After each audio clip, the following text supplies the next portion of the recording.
All right, so this is what we're gonna do. First, thank you for having me. Thank you for having me. I'm very excited to be back, man. This is dope.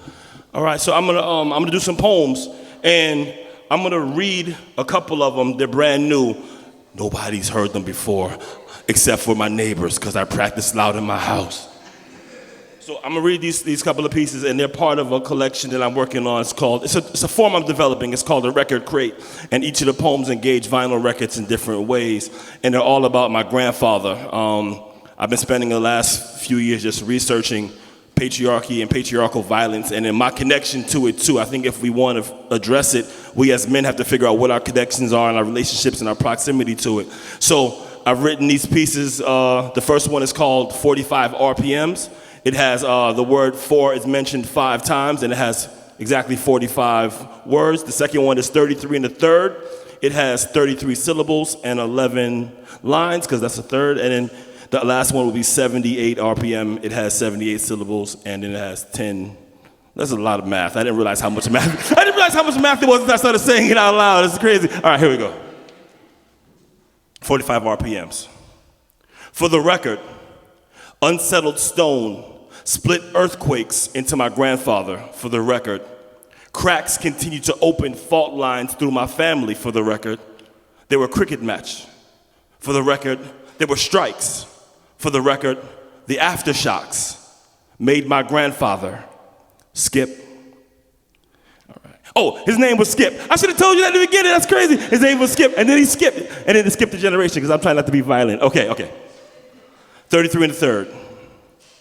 Name turned serial turned number turned orders turned post turned traumatic turned mortar turned shell turned expended turned civilian turned detonation. All right. Well, thank you. All right. You don't have to. Thank you. All right. And this one is last one in that series is called 78 RPM. The rhythm was West Indian calligraphy, was border crossing ambition, was pool hall trick shot, was clean suit church pew, was pinstripe and white wall, was leather strap discipline, was back pocket wedding ring, was suicide cigarette, was dissipating echo, and still never a bad word from my grandmother's mouth. Thank you. All right. I never know exactly what to do with my hands in between poems, so if I awkwardly put them in all of my pockets at one time, don't think it's weird, it's just how it goes. Okay. These next couple of poems, they're about reconnecting with family. I've been traveling around the world trying to reconnect with family who've been scattered all across the planet, and it takes place over a couple of countries. And their responses to mostly pictures that I've had used as clues to find these people. That's right.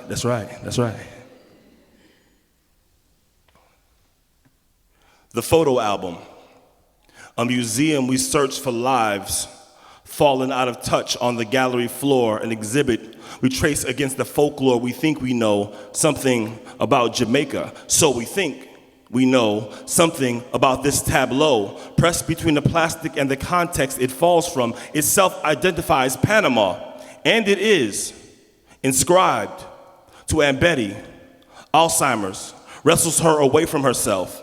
Everything she sees, she now sees for the first time. Every time she sees it again, the signature claims itself. Her cousin, I take its word for it. She takes mine but forgets in Brazil, a woman loses her grandfather. She doesn't know that we found him because we are too far in the future. I researched the image and social media rabbit holes over the years and distance. We find again the man we could not. At a wedding with his granddaughter, I reach out through a picture. She sees me and reaches back. Thank you. Hey, how you doing? Yo, it was a weird process for them. I think they found out they were black when I showed up. It was it's very surprising for Christmas to find out, you're black. It's like, hello, it's us. All right, that was the one that takes place in Brazil and Panama. This one takes place in Cuba. All right.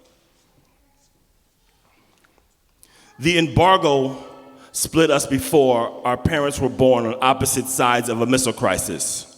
His grandfather lost their English on the way to Havana. I picked up Spanish, but it falls under the pressure at the table, after the lunch table. He finds a bed in the bottom of a beer bottle, runs from it back to our family reunion. Our grandparents were cousins. Now they are dead.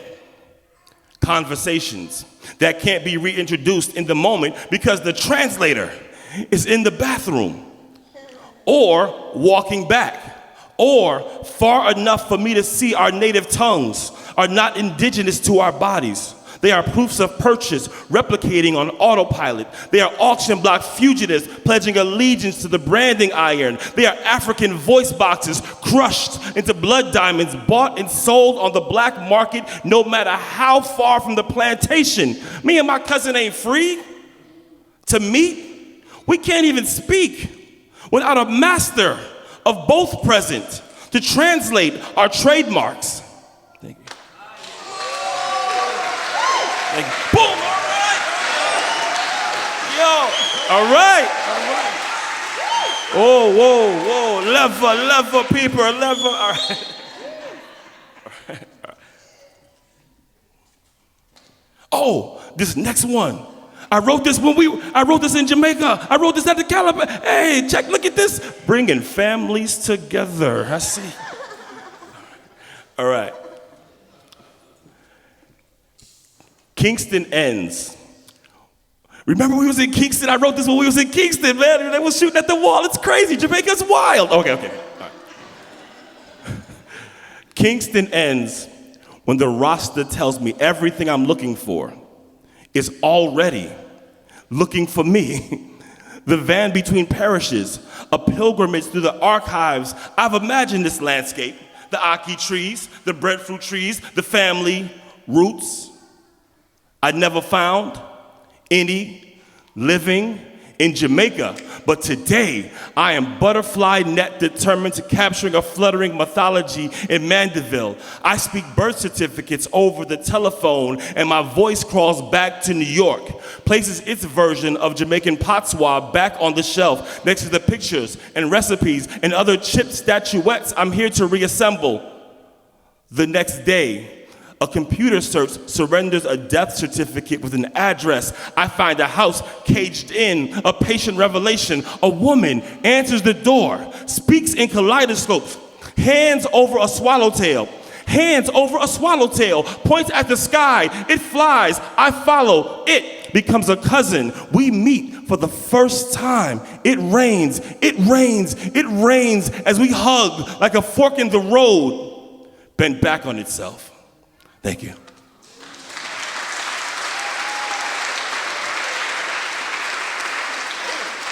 All right, check the time. You see that? Cooking on the clock.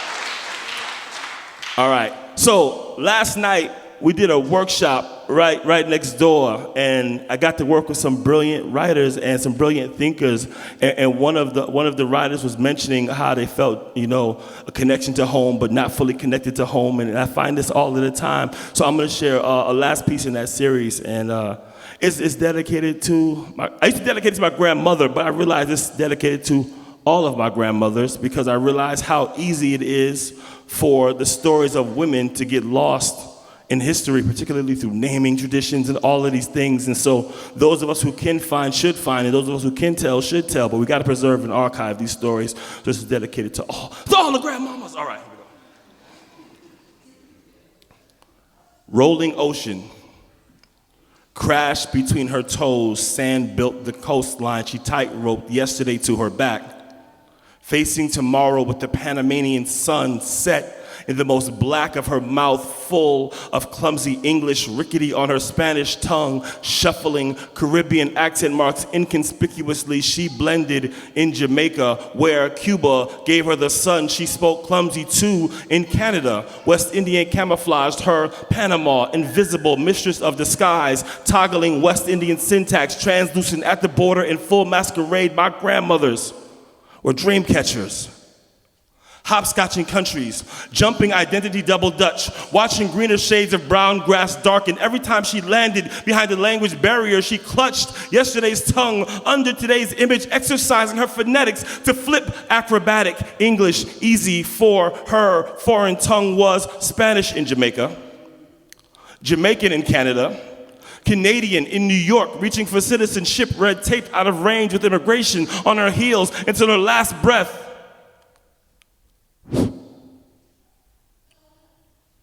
Evaporated above Los Angeles, as black as planned.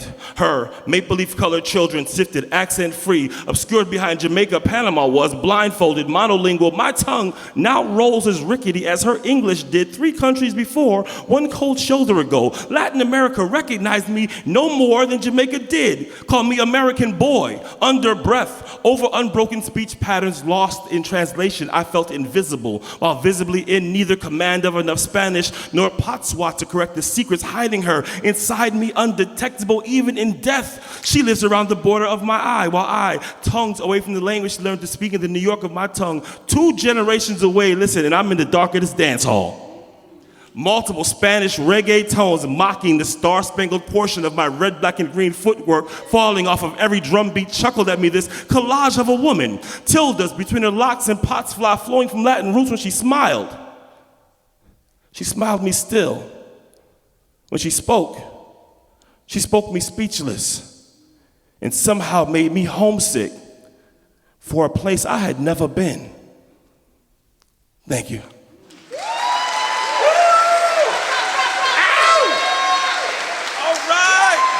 Give it to Manchester.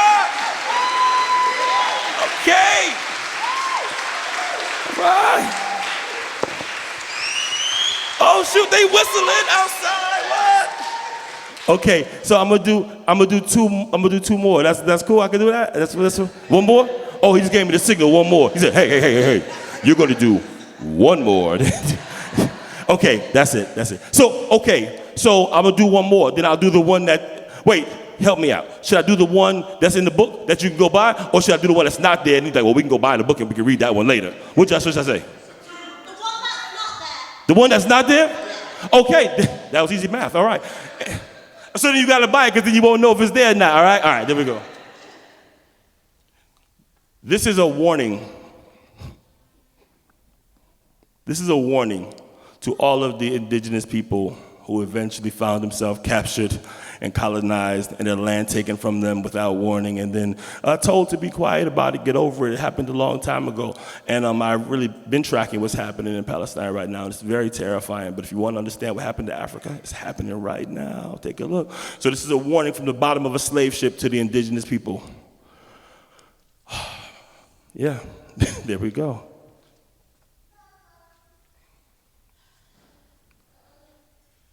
Arawak woman. My fear is this warning may never reach from my throat to the alarm of your intuition, for we share no language to express the danger your people face. They are not safe. They will be ripped limbless. Their blood will run to stain you fearful, stain you motionless as the armadas come, soiled in deception. Soiled in the stink of self-righteous, they will move. Pulpit murder on breath. Vatican permission slipped in sails. Will blame religion for malice and brand you savage.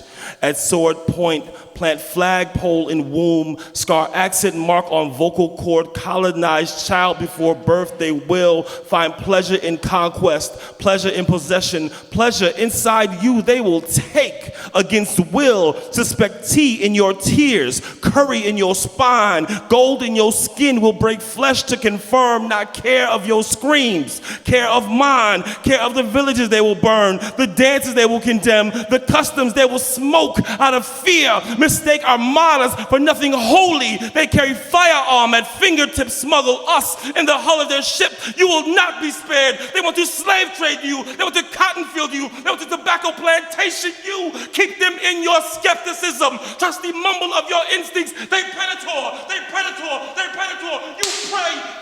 pray pray behind every jungle trap set, every poison dart dip blow into their path, every hex you can chant curse, every spear into their chest, conjure whatever deities you need raise, whatever spirits you need run into fatigue, come, cramp into collapse, come, hide into strength, come, pick up your feet, pump your arms into flight, come, into broken and trash. Women, they want to Latina you, they want to Caribbean me, they want to Western us and take second class.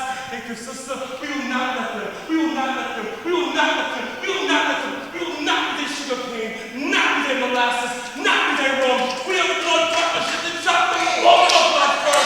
Let us burn ourselves for the sun. Before we ever let our sons grow into their cattle. Before we ever let our daughters drive before a suckle, we will see cross of their blood. When we cross of their church, in the church that they hate, mistake our minds for nothing more than disease and rats will come. Pain and shackle will come against culture of cruel. We shall be the evil with open warnings, with bloody on our backs.